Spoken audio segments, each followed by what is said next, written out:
సరిగ్గా ఆలోచించి వెతకలే కానీ మన పురాణాలు ఇతిహాసాలను స్ఫూర్తిగా తీసుకొని అద్భుతమైన కథలు రాసుకోవచ్చు. దానికి ఒక గొప్ప ఉదాహరణ మహాభారతం. ఈ గాథలో లేని ఎమోషన్స్, యుద్ధాలు, ప్రేమలు, సెంటిమెంట్లు ఇంకెక్కడా లేవంటే అతిశయోక్తి కాదు.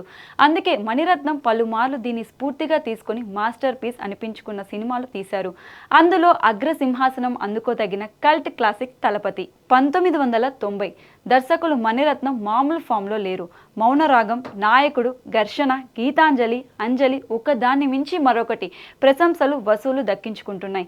సౌత్ నుంచి నార్త్ దాకా మణిరత్నం పేరు మారుమోగిపోతుంది. కేవలం రచన మాత్రమే చేసిన విజయకాంత్ క్షత్రియుడు కూడా బ్లాక్ బస్టర్ అయ్యింది.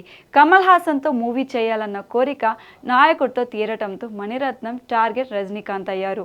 జీవీ ఫిలిమ్స్ అధినేత వెంకటేశ్వర్కు సూపర్ స్టార్ రజనీకాంత్ మంచి స్నేహితుడు. ఇతను మణిరత్నం సోదరుడు కూడా. ఈ కాంబోలో ఒక సినిమా తీయాలని ఆయన లక్ష్యంగా పెట్టుకున్నారు. రజనీ స్టార్డమ్ని దృష్టిలో ఉంచుకొని మణిరత్నం బ్రాండ్ టేకింగ్తో ఎప్పటికీ నిలిచిపోయే సెల్యులాయిడ్ వండర్ ఆవిష్కరించాలని కంకణం కట్టుకున్నారు. అప్పుడు మణిరత్నం చెప్పిన స్టోరీనే తలపతి. తల్లి ఉండి అనాథగా పెరిగిన కర్ణుడి లాంటి యువకుడు పెద్దయ్యాక దుర్యోధనుడితో స్నేహం చేసి నేర ప్రపంచంలో అడుగు పెట్టమనే పాయింట్ తీసుకున్నారు. దాని చుట్టూ action, sentiment, commercial elements, love ఇలా అన్ని అంశాలు సమకూర్చుకున్నారు. మమ్మూటి క్యారెక్టర్కు సుయోధనుని స్ఫూర్తిగా తీసుకున్నప్పటికీ ఇమేజ్ని దృష్టిలో పెట్టుకుని ఎక్కువగా మంచి లక్షణాలు ఆపాదించారు. రజనీకాంత్ తమ్ముడి క్యారెక్టర్ కోసం లియో కాఫీ యాడ్లో నటించిన అరవింద్ స్వామిని తీసుకున్నారు మణిరత్నం. సాఫ్ట్గా ఎన్ఆర్ఐలా కనిపించే ఈ కుర్రాడు కలెక్టర్ పాత్రకు పర్ఫెక్ట్ చాయిస్ అనుకున్నారు. చాలా కీలకమైన తల్లి రోల్ కోసం శ్రీవిద్యను ఎంచుకున్నారు.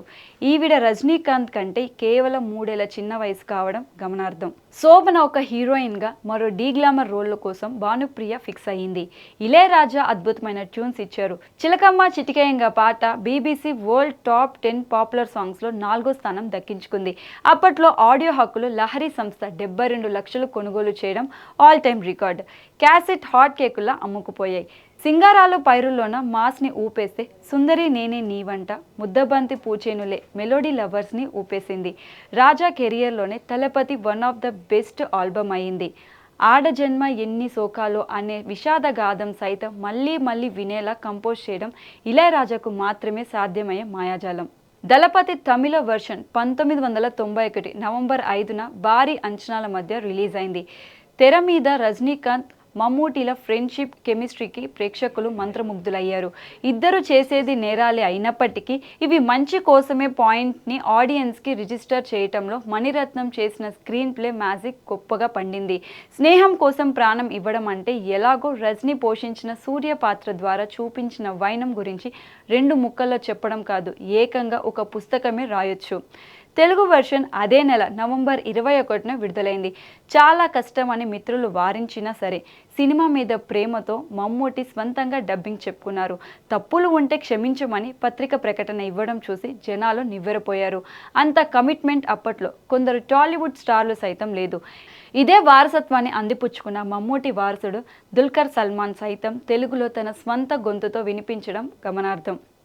దళపతి 2 చోట్ల బ్లాక్ బస్టర్ ఫలితాన్ని అందుకుంది. మణిరత్నం ఇళయరాజా కాంబోలో వచ్చిన చివరి సినిమా తలపతి.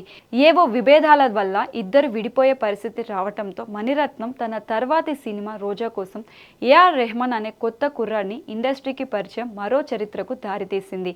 దళపతి అంత గొప్ప విజయం సాధించినా రజనీకాంత్తో మరో సినిమా చేయలేకపోయారు మణిరత్నం.